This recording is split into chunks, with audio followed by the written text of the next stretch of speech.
Okay, Dr. D'Amico, can you hear us? Are you online?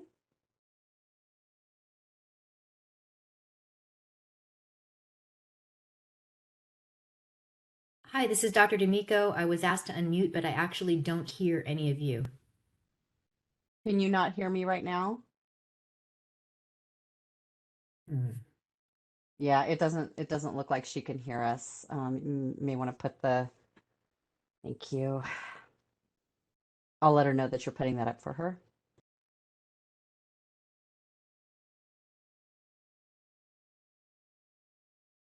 And as a point of information, often if you disconnect and reconnect, it will come back to life. So that's an option as well.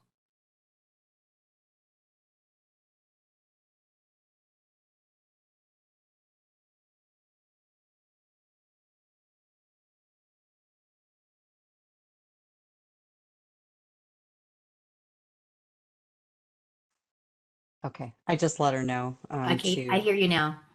perfect. Good, good. Thank you. All right, so Dr. D'Amico, you are online. Okay, we have quorum. Wonderful. Thank you, everyone, for getting back on time. Rebecca, I think you were just going to continue your executive officer's update. Yes, absolutely. So thank you. Hope everybody had a great lunch. So we are on agenda item number 7, and we are at the wind down and end of the California state of emergency. So as everybody may or may not know, Governor Newsom recently advised of his plan to end the state of emergency in California on February 28th, 2023. The committee plans to send out communications and outreach to all stakeholders using our email system and social media to provide the information. Unfortunately, with the end of the state of emergency comes the end of the waivers that were provided during this period. As you may recall, NDs were able to independently administer the COVID vaccine and injectable diphenhydramine in the event of an adverse reaction due to one of those waivers.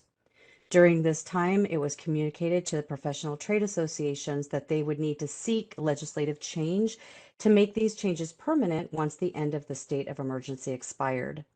I checked in with the California Naturopathic Doctors Association to see if they were able to secure this change to scope, but they have not done so at this point. As of March 1st, 2023, an ND who would like to provide the COVID vaccination to their patients will need to do so under a physician protocol. Are there any questions? Okay, seeing none, I will go ahead and move forward to the licensing report. Okay, and the table that you see up now shows the number of licensees practicing under the committee's jurisdiction. The NMC's total licensee count as of November 7th is as follows.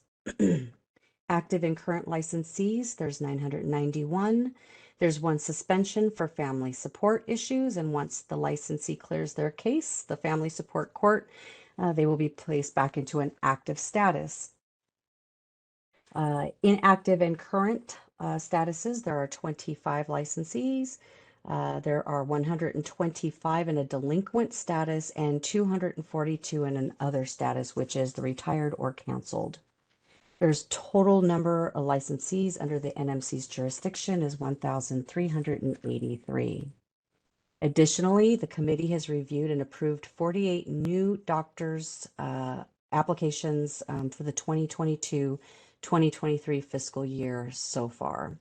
In fiscal year 2021-2022, the committee licensed 89 new naturopathic doctors, and we appear to be on track for a similar outcome this year. Are there any questions about the licensing status?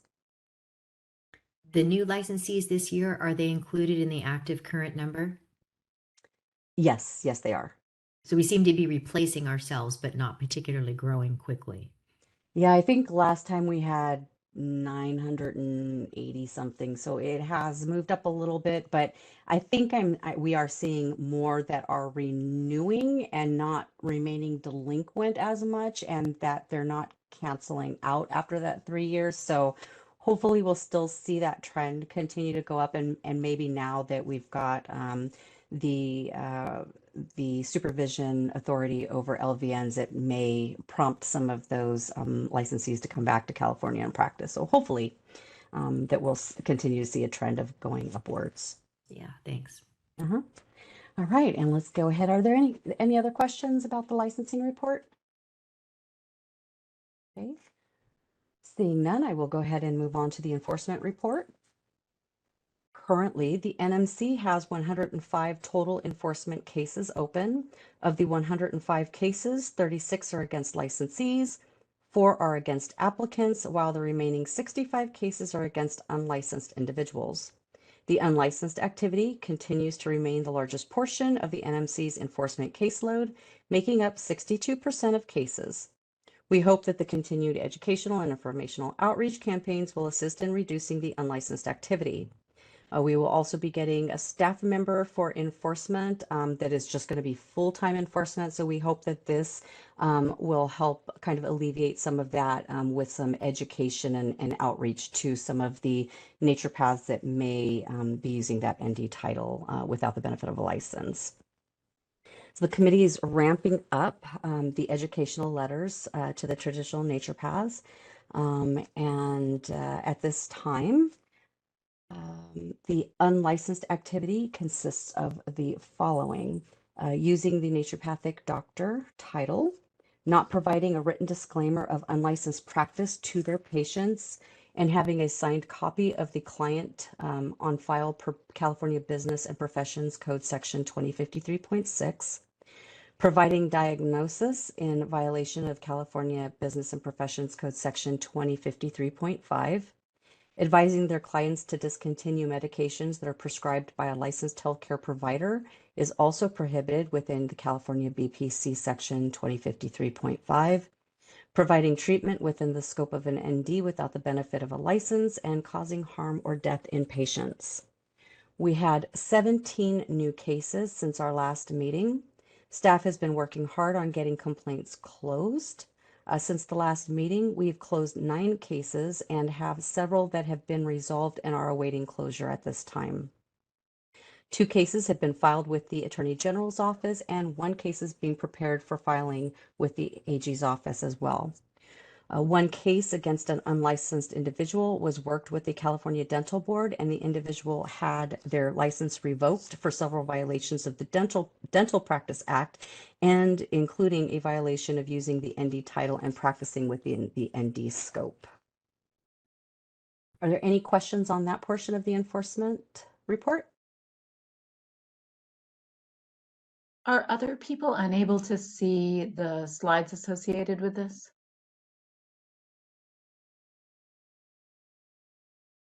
This is the moderator. We've got one slide showing currently saying enforcement report with the enforcement cases in a pie chart.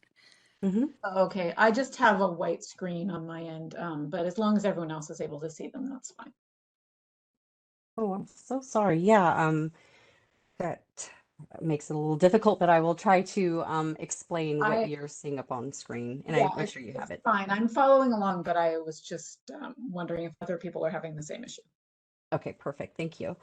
All right, and moving right along with the enforcement report, we will review the violation types that make up the enforcement cases against our licensees and applicants. Currently, the NMC has the 36 total enforcement cases opened on licensees. Of those 36 cases, the breakdown of violation types are as follows. We have 9 violations for advertising, and that makes up 25% of those violations. Failure to update address with the committee, there's 2 of those, or 6%. Substance abuse related violations, there are currently 4 of those, or 11%.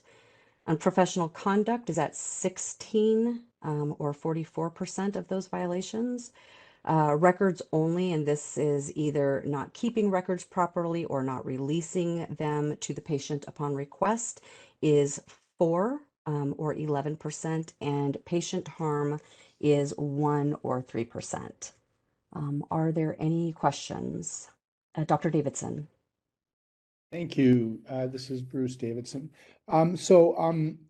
With regard to unprofessional conduct, are there any subcategories of unprofessional conduct that are available to be described with this largest number of violations? So unprofessional conduct would be any violation other than the ones that are they're kind of outliers there, that would be in violation of the Naturopathic Doctors Act. So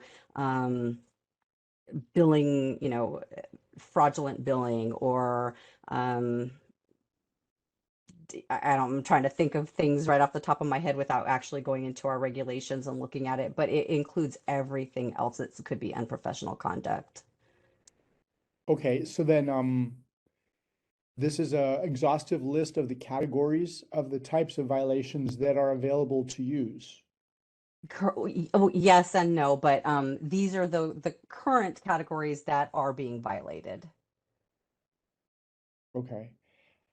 Thank you. And then I guess I need to ask just about the patient harm one.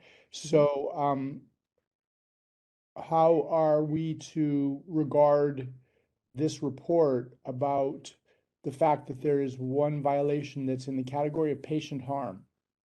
So it's inpatient harm because there was actual harm done to the patient. If this case does move forward, then at one point it will be in front of the committee. But at this point, it's just it's in the investigative kind of process. So once it does move forward, then you guys at one point will see that. Okay, and moving forward implies that it's been proven to have occurred through some specific investigative process? Correct. Yes. So if there's merit that is found in any of these, then we would either file it with the Attorney General's office or whatever it is that we need to do at that point. But that is the process of the after the investigation. If merit has been found, then at that point we will take action and move forward with the proper channels. So thank you. So then this means to communicate to us that this is under investigation. Yeah, all of these are under investigation, correct? Yes. And are these all newly entered into this record since the last time we looked at the enforcement report, or is this something that was actually present the last time as well? Some of these are still pending from the last time, and some of them are new. Okay. And so is that part of what will, I mean, I guess, is there a concern about um, the length of time it takes to resolve cases like this? So yes, we like to take action against things like this as swiftly as we can. Unfortunately, the investigative process does take some time. Sometimes it could take up to a year or more. And with those, again, if it's patient harm, we try to take swift action. Substance abuse related cases, we try to take swift action. Anything that's going to be a concern for patient care, we're going to take swift action quicker than if a failure to update an address, if you will. So we do take action on everything that comes into our committee. We have to review it and investigate everything, whether it seems silly or not. At that point, some items are closed with no merit or no violation found or lack of evidence or not our jurisdiction. So we'll just send it on its way and close it. There are other things that we actually have to investigate and then merit is found. And at that point, we either file the allegation with the Attorney General's office, or if it's for an unlicensed activity, then we file it with the District Attorney's office, and they, both will do what they need to at that point. Once an allegation has been filed, and the Attorney General's office handles that, they'll get a hearing. If it goes to hearing, that's when the committee gets involved in the process. And so you guys will be able to see it at that point. But seeing it prior to that could sway you one way or another. So there's a reason that you don't normally see or hear names associated with these types of cases. We're just kind of letting you know what we have and what we're seeing in our office. But that's the reason that you get this type of a breakdown instead of names and cases and actual specifics to those cases. Okay, thank you. And You're then I welcome. guess the fact that we have a new staff position approved to focus on enforcement, I guess we can conclude that that will help us to um, uh, move through the process perhaps somewhat more quickly or expeditiously than we have in the past because of that, right? Yes. So the intake on our side will be a lot swifter. However, it still goes over to the Division of Investigation. Sometimes there it could take a little bit of time. It'll also have to go out to a subject matter expert or a medical consultant, which will sometimes take some time to get back as well. So sometimes just depending on the complexity of the case, it could take longer than something that's really simple, just a simple violation or a cite and finable type of violation. So, you know, again, we do try to get through them as quickly as possible, but there are some layers to the investigative process for the enforcement. So I do want to let you know that. However, the one good thing with our committee is we do not have any statute of limitations. So it can be 10 years from now and we can still take action on a complaint that we received. Whereas other programs have a statute of limitation of like 5 years or 7 years, and after that they can't touch it. So we are a little bit, you know, I guess it's a benefit for us not having that time limit on us, but we do still try to get through these as expeditiously as we can. Well, yes, I understand, and I agree that not having the statute of limitations certainly is a plus from that point of view. On the other hand, if there is a situation of patient harm, which is after investigation demonstrated to have merit, then there would be obviously a benefit of moving forward expeditiously on that. Yes.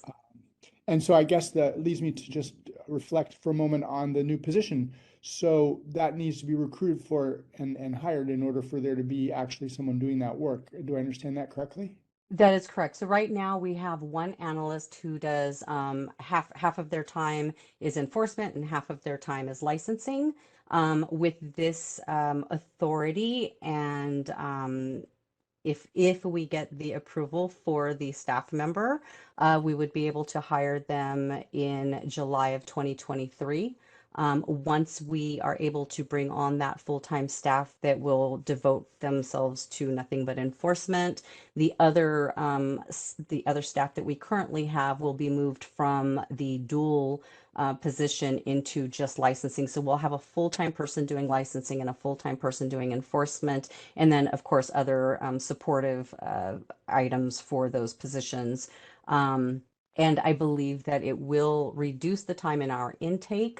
It will also provide some additional resources in getting out information and education to our traditional naturopaths that are out there, just so that they know what they're allowed and not allowed to do.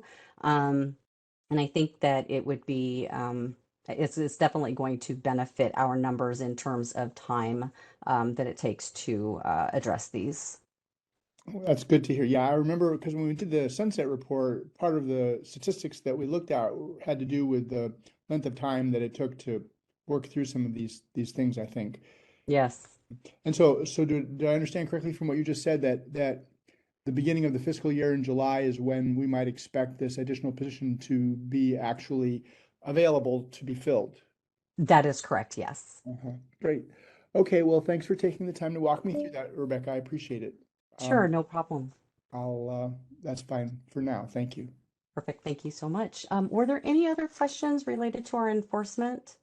Yeah, this is Dr. D'Amico. I appreciate those questions from Dr. Davidson just to kind of get a better, deeper understanding of all of this. And it occurs to me that some of these cases may be brought by the committee itself, correct? They could, but truthfully, I mean, we don't go looking for things. We just don't have the resources to do that. However, if something does come to our attention, yes, we can open a case against somebody, Well, I would whether assume, it be a licensee or an unlicensed for person. example, failure to update address would be something you might know about. Yes, that would be actually something that we actually open, correct? Okay. Yeah. Um, and and because it was opened by you, um, if you were doing it on more subjects, which it sounds like you're not, then that would be weighted in favor of it probably having merit versus who knows on the rest. Right. And a failure to update the address is an administrative fine, a cite and fine. So it's not even something that would go to the Attorney General's office. Yeah. So that's something that's a really, again, that's a simple enforcement action compared to a complex action that would have to go to the Attorney General's office or to, a subject matter expert or to the Division of Investigation. So that's something that is done internally and is done through a cite and fine or a, hey, you forgot to do this and you need to do this and don't forget next time type of thing. So there are times when we send out an educational letter warning them about their failure to update the address before we actually cite and fine them. So then the remainder of sources of these complaints would either be consumers or other practitioners, I'm assuming. Correct, or other departments. We've actually received things from other departments, and in that unprofessional conduct could be like I was speaking to earlier on the concierge um, type of practice where the Department of Managed Healthcare goes and puts a violation on somebody. That is a violation that we actually have to look into, and it is unprofessional conduct. So to your point, Dr. Davidson, that is one of those things that kind of fall under that unprofessional conduct stuff. Thank you. Mhm. Okay. Any further questions? All right. Well, that concludes my update today. So I will go ahead and let you ask for public comment. Moderator, can you open? Yes, this is the moderator, and we've opened up the Q&A function of WebEx to facilitate public comment. If you'd like to make a comment on any aspect of the reports given, you may look for the question mark icon, typically in the lower right of your computer screen, hit the question mark, type the word comment in the text box and click send. The other option is that you may raise your hand by clicking on the hand icon. Each person who requests to speak will be given 3 minutes to speak. And I do not see any requests for public comment at this time. Shall I close the public comment feature? Please do. Thank you. You're welcome. Okay, so we are moving on to agenda item number 8, which is also going to be given by our Executive Officer, Rebecca Mitchell, the Legislative Implementation Update, discussion and possible action on chaptered bills, and this is for Senate Bill 994 and Assembly Bill 2685. Wonderful. Thank you so much.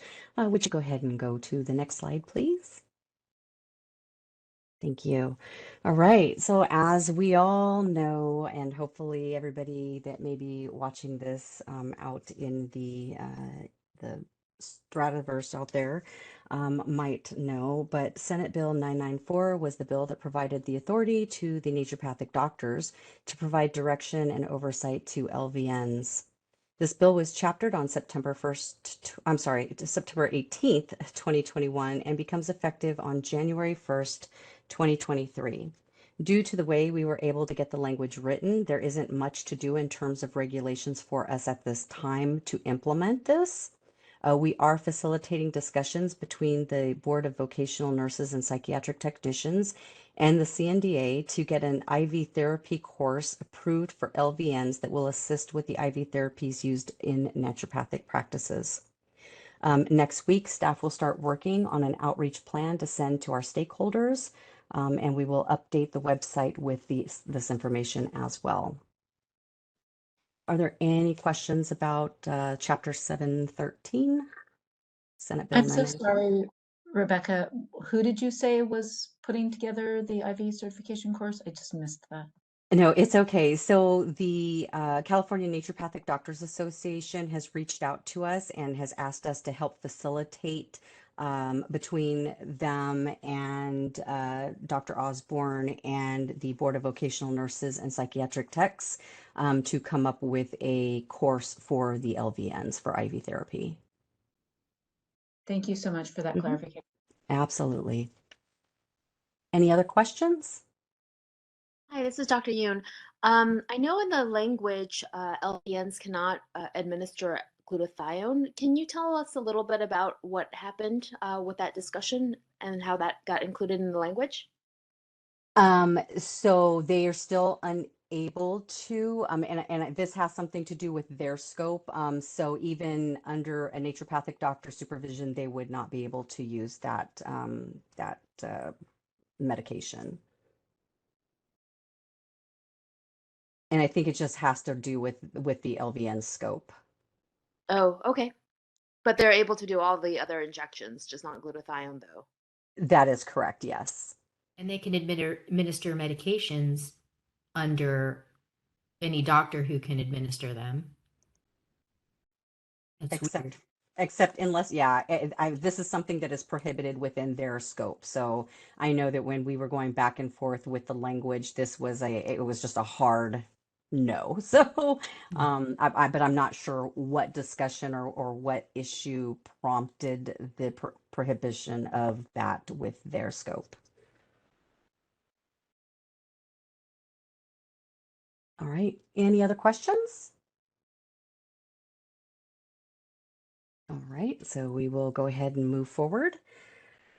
With Assembly Bill 2685, Chapter 414 of Statutes of 2022. This is the committee sunset bill that changes the committee to the California Board of Naturopathic Medicine, provides the authority to hire that enforcement analyst that we discussed, and adds a requirement of any NPLEX elective exam relevant to the scope of the naturopathic doctors in California, adds the North American Naturopathic Continuing Education Accreditation Council, or NANCIAC, as one of the CE providers, CE provider approvers, sorry, and it also updates the examination for the Naturopathic Childbirth Attendant Specialty Certification. This bill was chaptered on September 18th, 2021, and becomes effective on January 1st, 2023.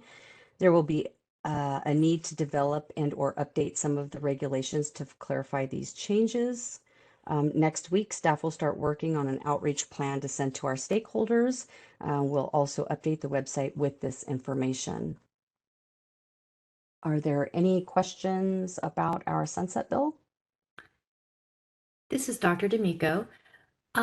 Rebecca, could you comment, since, we got this bill ready and then we sent it off, and this is what we get back. And there was a lot that happened in between those 2 points. Mhm. And I just wondered if you can comment on anything you learned, anything that was suggested, conversations that were had regarding the parts that weren't addressed. Obviously, we got a new staff member for enforcement, so that was a step forward. But was there anything else around the things that actually didn't happen that would be useful for us to know on the committee as we head towards the next sunset review or going into the next legislative session and so forth, background wise, what the response was, what the pushback was, anything like that would be helpful. Sure, absolutely. So I can definitely tell you that with our sunset bill, we got a lot of what we were asking for in terms of the issues that we were having, especially surrounding the unlicensed practices, not having an exam that was available for naturopathic childbirth attendant specialties. So we did get a lot of what we asked for. However, there were some things that we did get some pushback on, and it was only because it would have expanded scope, and it would have caused some contention. And because of that, they normally don't like to put anything that expands scope that may have some pushback, because if the bill does not move forward, then you're sunsetted, like you don't move forward. So they did tell us that there are some things like the scope modernization and having parity with our neighboring states in Oregon and Washington, that type of thing, that we really do need to kind of lean to the association, and that is something that they should be doing when it comes to the modernization of the naturopathic scope here in California, to make sure that it goes in line with the training and education that naturopathic doctors get. So that was some pushback, of course, but we knew that, but it does not stop us from still putting in that those are issues that we see, and that there are issues with naturopathic doctors not being able to sign, forms like a disability form through the Department of Motor Vehicles, or putting their patient out on maternity leave, especially for anybody that would have a childbirth attendant specialty. So there are definitely some areas where we do need some changes to be made. But I think that a lot of this needs to go through the the California Naturopathic Doctors Association. Since they are the professional trade association, there are just some things that are more appropriate for them to do. And those scope expansions or scope modernization items are things that the CNDA should really be pushing forward on. So what we can do as a regulatory authority, though, is let them know about these challenges if they don't already know them. I'm sure that they do, but that we just kind of let them know what they are and what we see emerging challenges or issues, and then they would need to find a legislator that will carry a bill for them. My impression is that we had some fresh faces on this compared to previous sunsets, and that there was an appreciation of the longevity of some of the issues that we've brought up over and over again, which Mhm. actually did help us, and Yes. that we may be received a little more with a little bit more empathy in the future based on the track record we have of documenting these issues. Does that seem accurate? I do think that we had, I think that we just had people that were listening a little more this time around. So, and again, when something is rearing its head over and over and over again in, every 4 years, it's still the same issue, then there's obviously something that needs to be done. So I think that people are starting to understand. I think also with us being around now for, 16 years, 17 years, that people are starting to know who naturopathic doctors are and who the committee is. And now here we go and getting changed to a board. So I think that, yes, when you talk about the longevity of having these issues just keep coming in front of their faces, I think that that is one of them. But I think that we are showing that we are doing what we're supposed to be doing as a regulator. And I think that that is finally starting to get some traction in the legislature. So I think we just need to keep doing what it is that we've been doing, and just working with the association and letting them know the challenges that we see coming through with the licensees and consumers, and hope that they can work something out as they move forward, because I do know that they have some um, things up their their sleeves. So and I know that they're going to be working on some things, and I'm sure they'll be reaching out to us with some of those. So we will work together if we need to, and of course if they need to take and request a change in a bill, then they will. Great. And then given what you know up to this point, do you foresee the need or usefulness of the committee itself, which will be a board, of bringing any legislation before our next sunset review at this time? The committee itself, or the board itself, or Right. CNDA? No, the So board itself. The board itself. So, I mean, if we see something that needs to be done, of course, we're going to, see if we can reach out to a legislator to sponsor a bill. So, one of those things may be the fact that, we are, that you guys are allowed to do the, medical exams for the Department of Transportation on a national level, but DMV won't let you guys sign anything at the state level. So there are some things that we see here, and if we can get to the right legislator, I think that some of these things were just oversight when our act was created. Nobody thinks of DMV bills, I mean DMV forms when you're creating a bill, right? So some of these things I think were just pure oversight, and it's just taken so long to get these things corrected.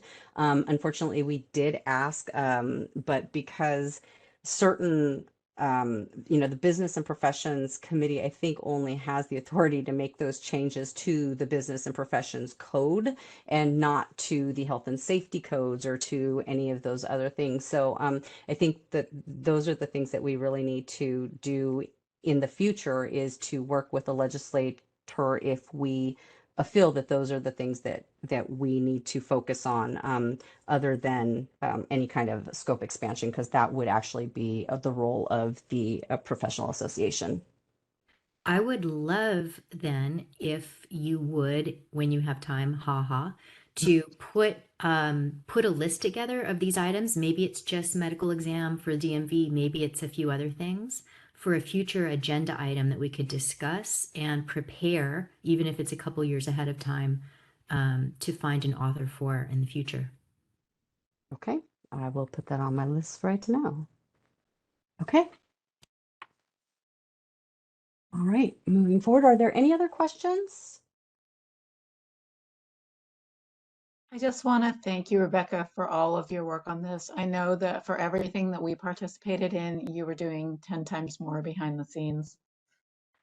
Well, you guys definitely made it very easy, and having that, everybody kind of put their piece in that sunset report. It definitely made it a lot easier this time around. So I appreciate you guys for putting all of your efforts and resources in as well. It's very time consuming, but I'm glad that we got past that, and here we are. And as of January 1st, we're going to be a board. So I think we're no more Pinocchio, we're a real boy now. So I think that's great. But yes, thank you. Now we're a real boy. Hopefully, pretty soon we'll be a big boy. Yes, And absolutely. then we can work on big boy pants, but one step at a time. One step at a time. All right. And so I am done with my updates here, so we can probably go to public comment. And this is the moderator, and we're opening the Q&A feature of WebEx to accommodate public comment. Or the other option you can use is to raise your hand by clicking on the hand icon if you have any comments on the legislative report.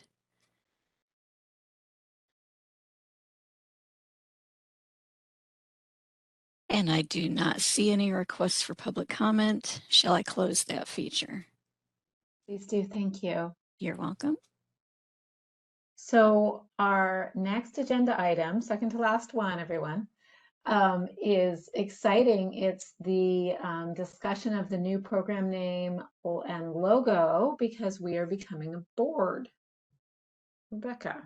Thank you. Yes, this is super exciting, and I have waited all meeting long for this agenda item. This is what we all like, right?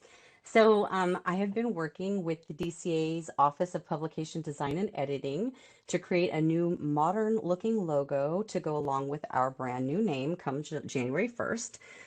So the committee today will hopefully vote on one of the logos that they like the most, and once selected, the PDE will get a color scheme added. Since we're just recently spent so much time and resources on our website redesign, I would like it if we would stay with the more neutral and natural toned color scheme that we have that's associated with our website right now.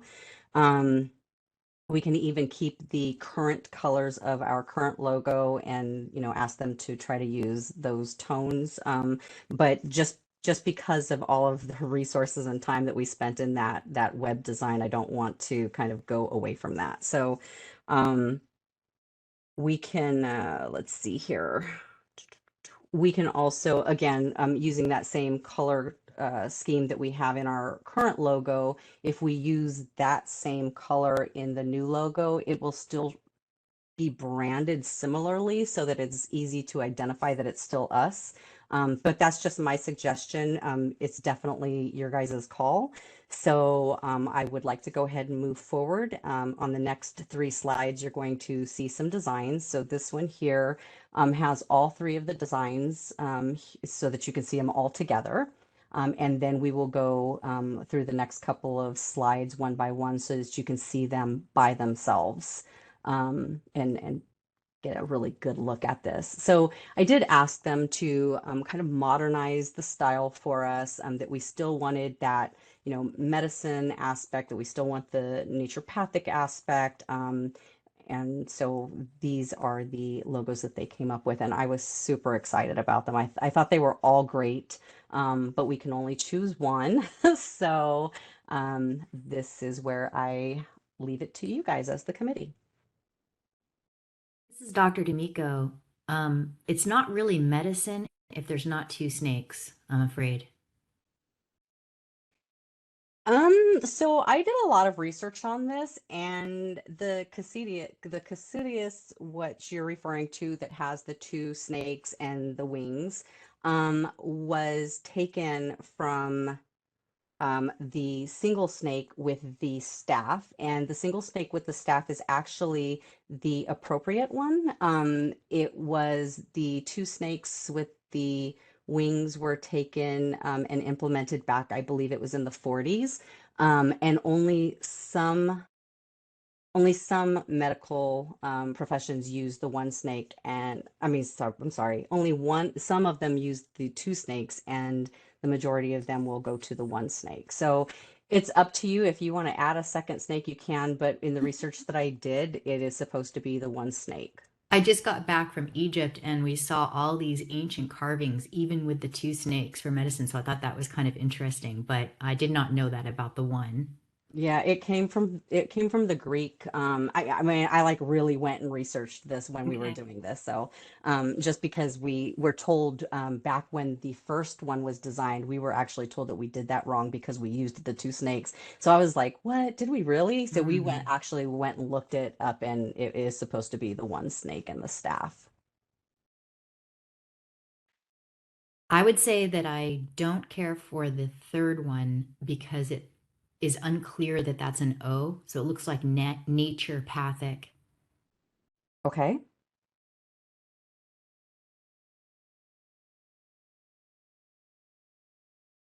So we have number 2, which is the logo is in the shield, and it's giving the shadow of the ginkgo leaf. I thought that this one was very nice. Number 1 is a very, very modern looking one. It has that very artistic look to it. So it's again, it's definitely up to you guys. So I'm not sure how you would like to vote on this. If you want to see how many people prefer number 1 and just go with the majority on We can them, talk about it a little bit. sure. I like number 2 the best. The shield reminds me of Blue Shield, but they used a shield. A shield is a shield. I like it the best. I think it kind of conveys our education being both, covering all the spectrums. Right. And just for some context to this, when our specialist over at the PDE unit were trying to kind of get our idea on this. What I said was, I wanted something that represented the naturopathic medicine, something that also represented us keeping the consumers safe.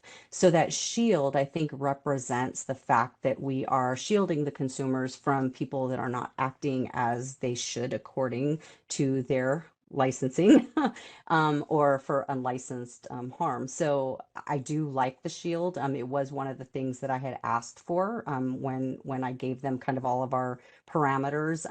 And this one came back, and I really did like it. So that's why I chose this as one to provide to you guys.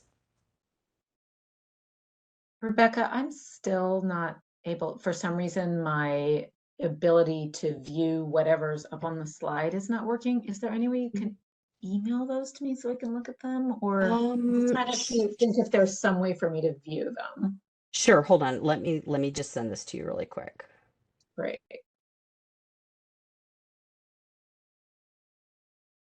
And this is the moderator, and if you got the attachments, agenda item 9's attachment had all 3 logo designs. I don't know if you got that by email last week or Oh, not. perfect. Let me try and get to that as well.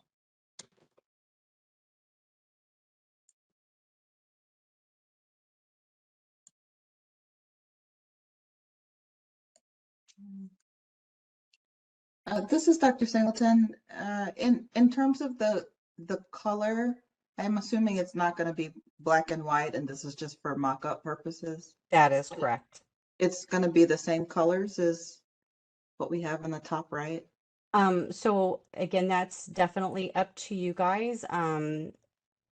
You could make that determination of if you wanted to keep it the exact same color scheme that we have currently, or if you want to go with a more, the tones that we have in our website. I would suggest, though, that if you are leaving the current color scheme, that it does have a color scheme that is similar to what we use on our website so that it matches and it doesn't contrast too much to it. Okay. And I just forwarded you that logo, all of the logos, Dr. Thompson. Thank you so much. I just received it. Okay.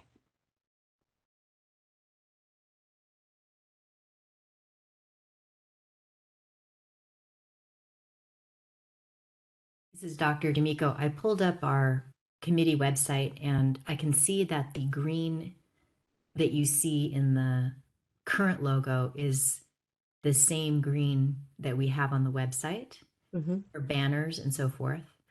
And the other color, though, to me, I would love to see it a little bit brighter, a little more lifted, less maroon, perhaps more red. Okay. How does everyone else feel about the 3 pictures? This is Bruce. I agree with the problem that was perceived and expressed regarding number 3. And between number 1 and number 2, I kind of am leaning towards liking number 2 better. I like the idea that it kind of picks up on the shadow of the ginkgo, which is, I mean, it's sort of like a shadow, and it's sort of it's an evolution of the current one in that regard, I think. So that's my preference at the moment. This is Dr. Thompson. I love that we're doing the staff of Asclepius rather than the caduceus. I think that's great. And I actually like number 1 better than number 2, but I think they're all really nice designs. So I feel good about all of them. I just have a slight preference for number 1, just aesthetically. I like the font the best.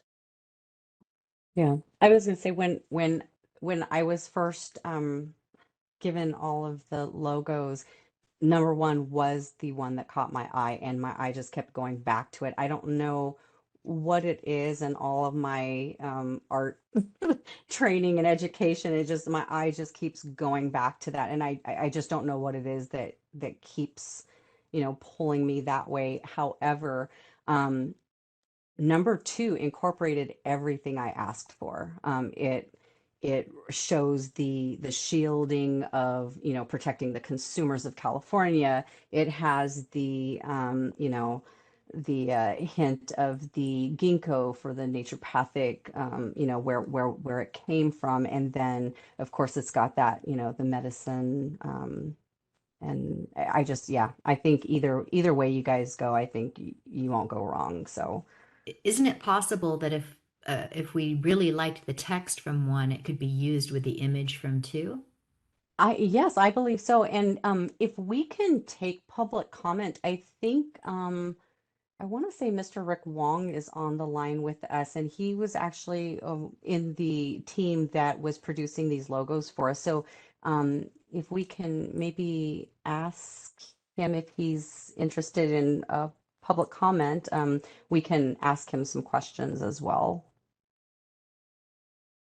So this is the moderator, and we have opened up public comment. And if anyone would like to make a comment, they're free to raise their hand by clicking on the hand icon. And Rick has raised his hand. One moment, I'll send Rick a notice to unmute himself. And you're unmuted, Rick. Hello, can you hear me? Yes. Hi, yeah, I'm Rick, one of the designers in PDE.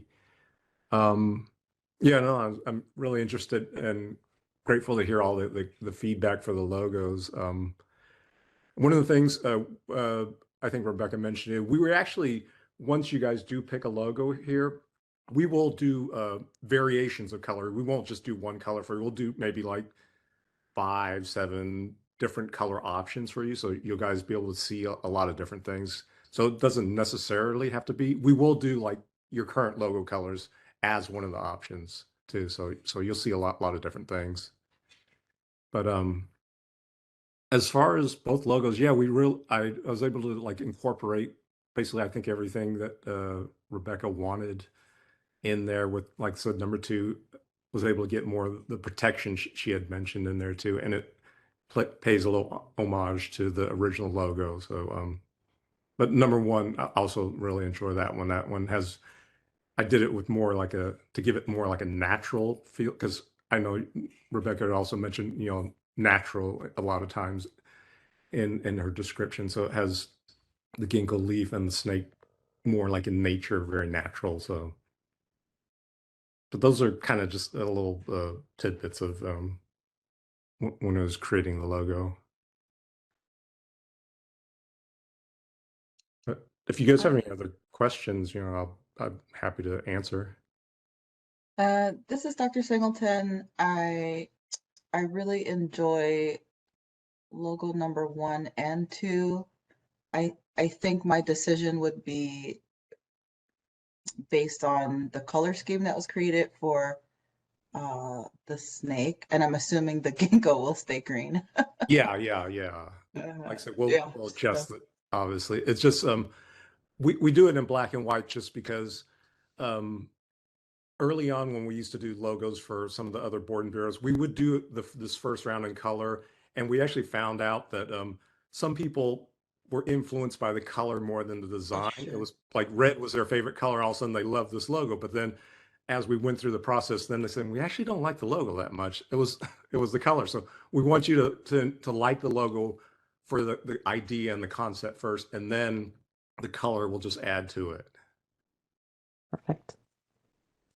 And I So yes, in terms of, designing anything, it should be reflective of who we intend to be as a board.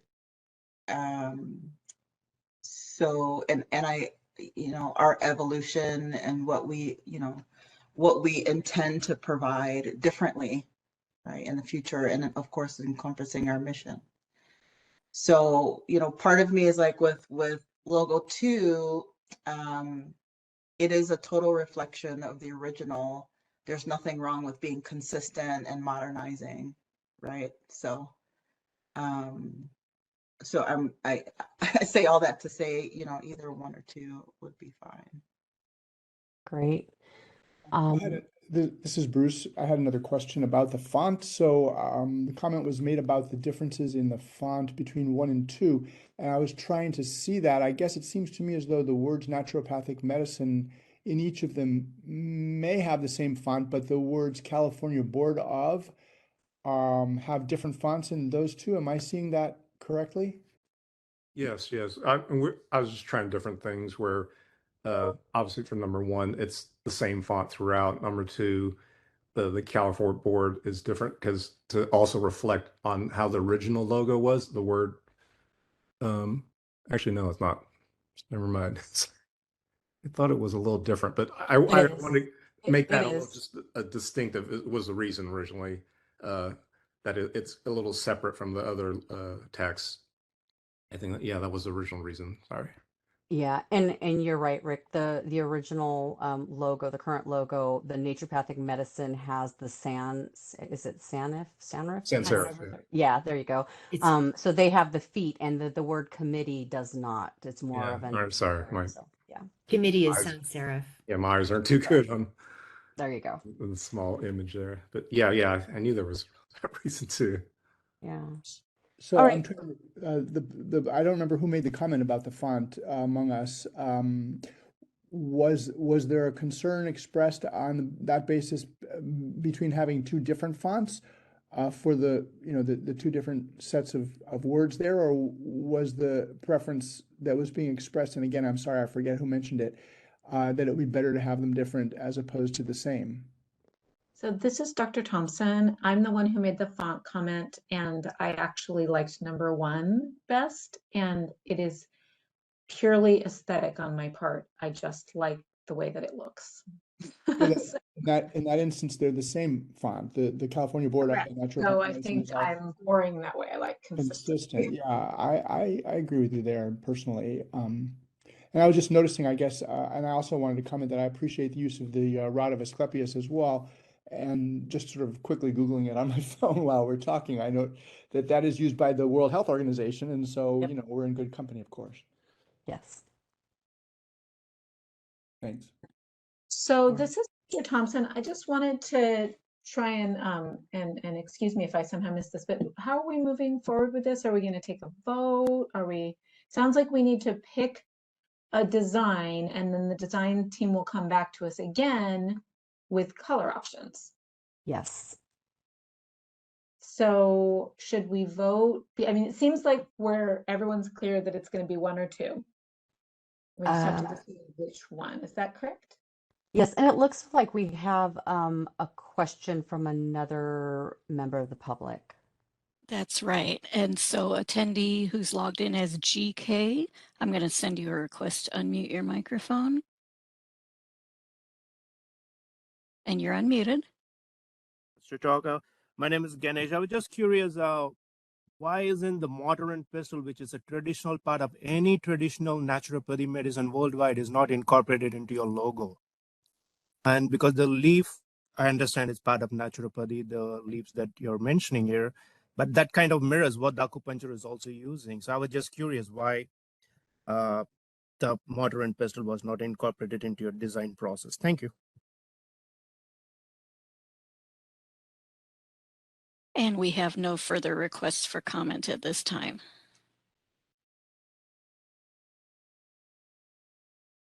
This is Dr. Thompson. I'm the chair, and I think I can speak to that, although we certainly could have other comments.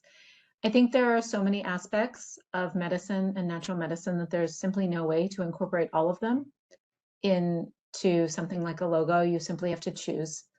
I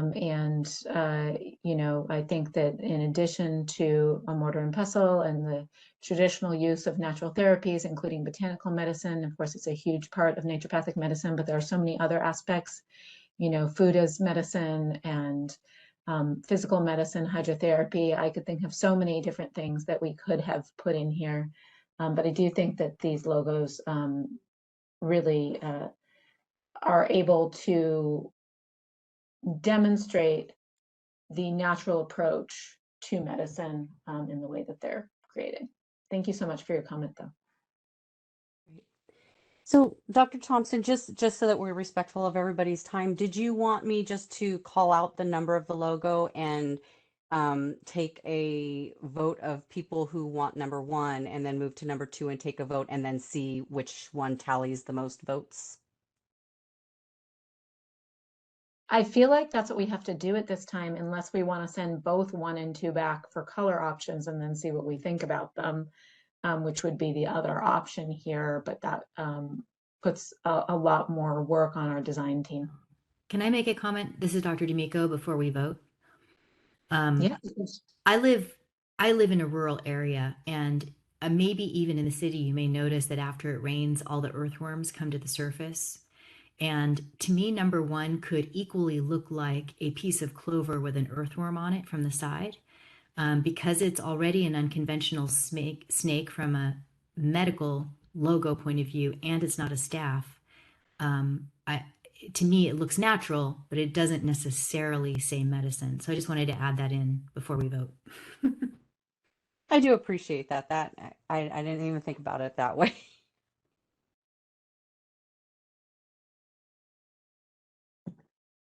Great. So why don't you just put the numbers out, and then should we vote by saying something or by raising our hands?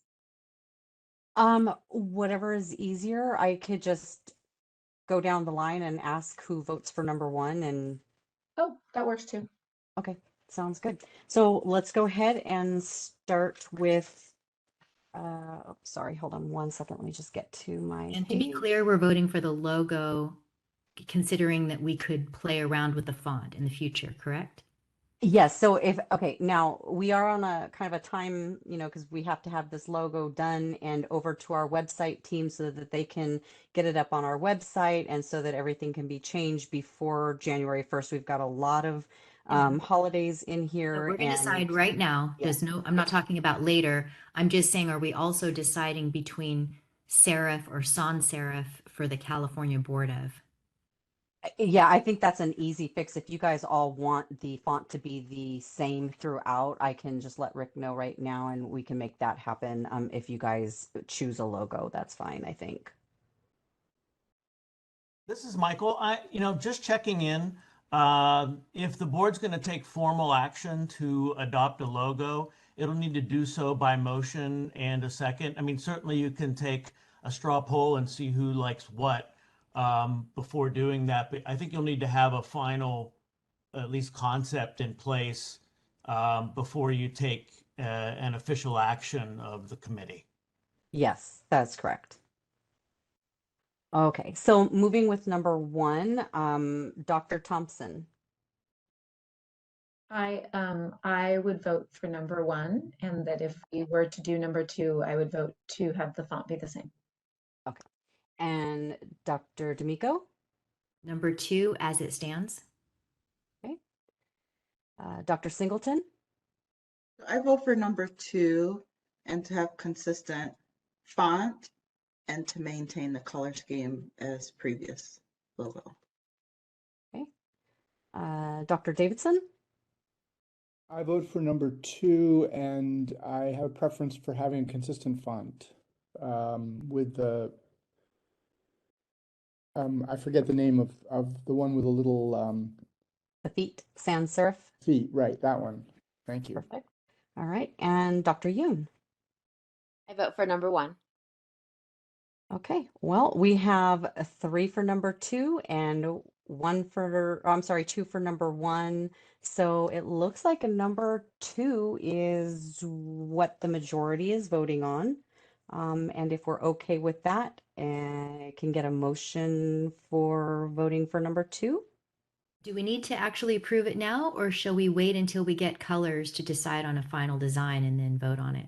Well, we're taking the design today. We're taking the vote for the design today, so that the team can start working on it. We just were really, really on a tight time constraint on this one.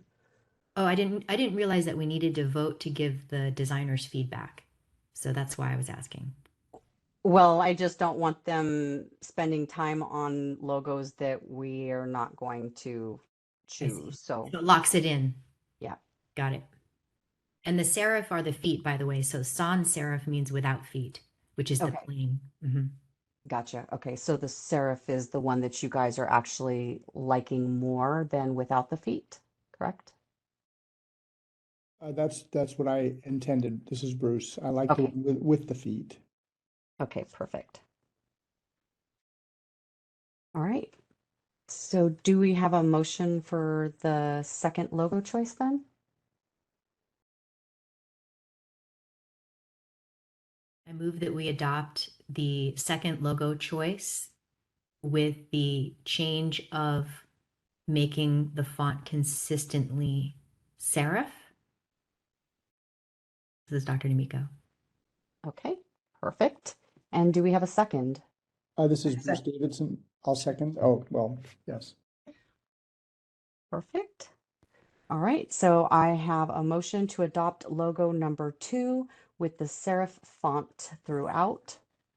And we have a second on that. So Dr. Thompson? Aye. Don't we have to ask for public comment? Sorry. Oh, yeah, I'm sorry, you are correct. Thank you. This is the moderator, and we've opened up the WebEx Q&A for public comment on the motion.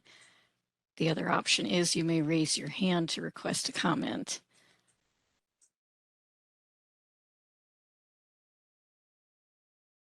And I do not see any requests for public comment. Shall I close that? Please do. Thank you. You're welcome. Great. Thanks for reeling me back in there. All right, so Dr. Thompson. Aye. All right, Dr. D'Amico, Aye. Dr. Singleton, Aye. Dr. Davidson, Aye. thank you, and Dr. Yoon. Aye. Great, and that moves with 5 ayes.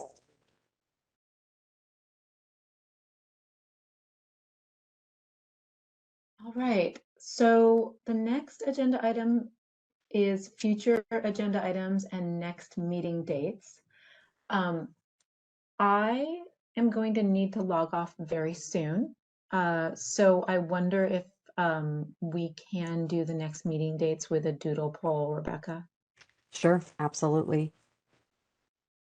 Are there any future agenda items that weren't written down during the meeting that we need to add at this time?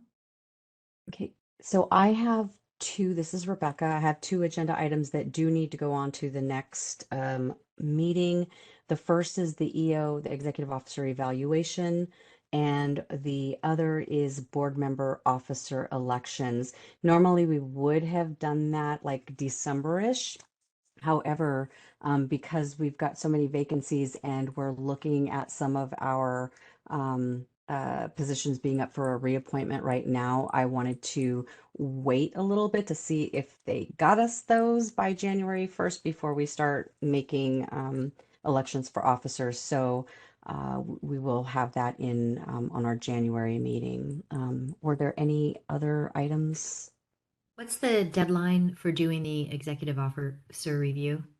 Well, there's no deadline, if you will. They like them to be started around the fall. We just had way too much with the implementation of all of our legislative stuff that we have.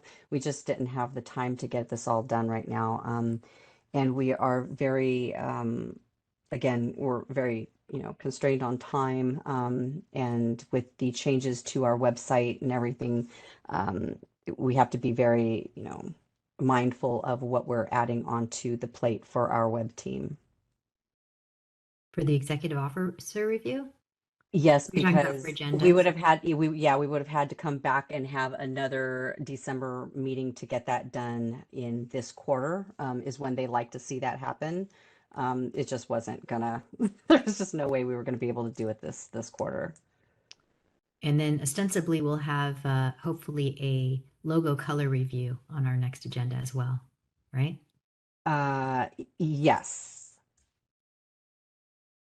Cool. But don't we need to have that on the website by December? Yeah, actually, I will have to send that to you guys. I'm not sure how we're going to do that because unless we have like a little, lunchtime meeting just for the color, it's going to be really hard to do one in December because they're not wanting us to make a lot of changes to our website right now because we're kind of in a transition. We've got 2 websites going right now, if you will. So they've got one that is having all of these amendments done to it, and then they've got the one that's in production currently. So anything that they make changes to on the production website, they have to go and redo on the website that they're making all of our changes on right now. So right now they are they're hosting both of these sites. And so it's a lot of work for them, and they're asking us to be very limited in what we make changes to on our website right now. So any kind of meetings, I mean, we can have one, but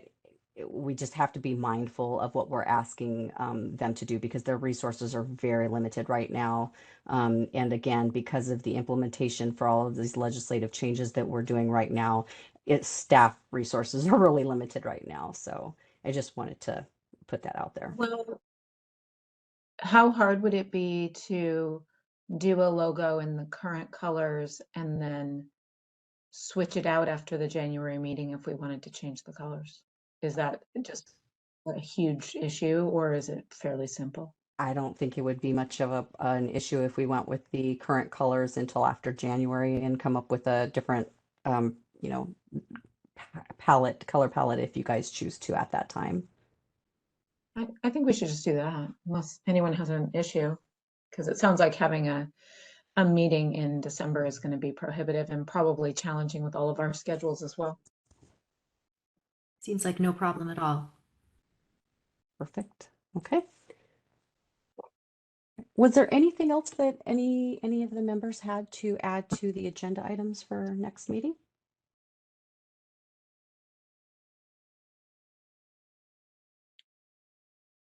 I do All have, right. just so you know, I do have the request that Dr. D'Amico asked for in terms of list of DMV forms, et cetera, that NDs are right now prohibited from signing. So I have that on here so that we can discuss that as well. Great. Okay. So I think, and then Rebecca, you're going to send out a doodle for January dates, right? Yes, I am. Great. So I think we need to ask for public comment one last time. Thank you. Correct. That is, if anyone in the public would like to suggest a topic for future agenda, we've opened up the WebEx Q&A feature, or you may click the raise hand option. And we do have a raised hand from someone logged in as GK. I will send you a request to unmute your microphone. And you're unmuted. Thanks, Ganesh here again. First, congrats to you all on becoming a board from January. That's a real big step, and I've been looking forward for that.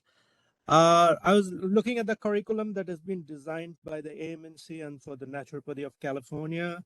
As you become a board, once you get more power, I would recommend that you guys start looking at a little bit modifying your curriculum and specifying really in the final 2 years to study where, because you're already mentioning homeopathy and traditional Chinese medicine. If possible, please try to add a little bit more specific information on the Indian traditional medicine of Ayurveda and Siddha, and also the Mid-Eastern naturopathy medicine of Unani. Because you guys have already mentioned homeopathy and traditional Chinese medicine. These are the only two other major medicines that's missing, which is Ayurveda, which is part of the North Indian medicine in India, Siddha, which is the southern part of India's traditional medicine, and Unani, which is the Mid-Eastern. So all naturopathy should have a basic understanding of that also. And it would be very good if the curriculum mentions that. You could look at doing that as you progress as a board through the rest of the years ahead. And congrats again. Thank you. Thank you so much for being on and sharing your comments. I agree that, you know, more broad training in traditional medicines from around the world would be great for our curriculum. Unfortunately, as a board, we don't actually have much influence on the curriculum of the different colleges, but your comments are noted and appreciated. Thank you so much. And there are no further requests for public comment at this time. I can close the Q&A feature. Thank you. Welcome. So at this point, I am going to adjourn the November 10th meeting of the Naturopathic Medical Committee. It is 3:05 p.m. It was a long meeting. Thanks everyone for sticking it out and getting through some of these very important items, and look forward to speaking to everyone in January. Happy holidays. Great. Thank you, everybody. Shall we pretend we're all going down for coffee and a pastry down the street Okay. just to say That- hello? See you all there. Sounds Okay. good. See you there. Thanks, All right. everyone. Okay. Look, see you later. Mhm. Bye. Bye, Happy everyone. holidays. Bye, everybody. Bye. Happy holidays.